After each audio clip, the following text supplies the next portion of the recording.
শিলিগুড়ির ইন্ডোর স্টেডিয়ামকে পুনরায় নতুন রূপে তৈরি করতে তৎপর শিলিগুড়ি পুর নিগম ও সেই লক্ষ্যে পুর নিগমের আধিকারিক ও বস্তুকারদের নিয়ে বেশ কয়েকবার ইন্ডোর স্টেডিয়াম পরিদর্শন করেন শিলিগুড়ির মেয়র গৌতম দেব।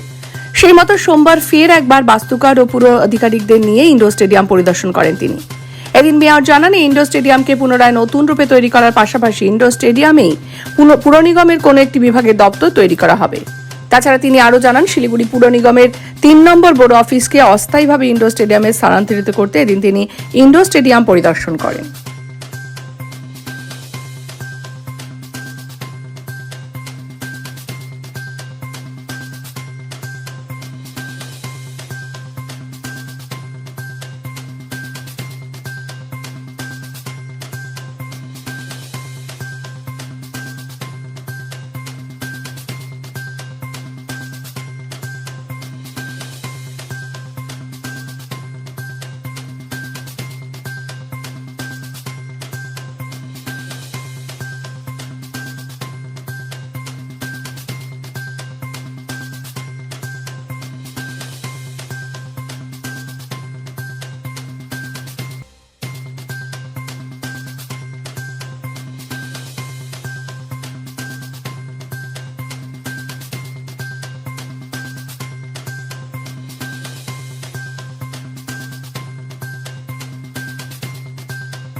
অফিস পাশ দিয়ে একটা G+3 বিল্ডিং হলে পাশ দিয়ে একটা লিফটের প্রভিশন রাখবো। এখন না করতে পারলে ভবিষ্যতে লিফট হবে।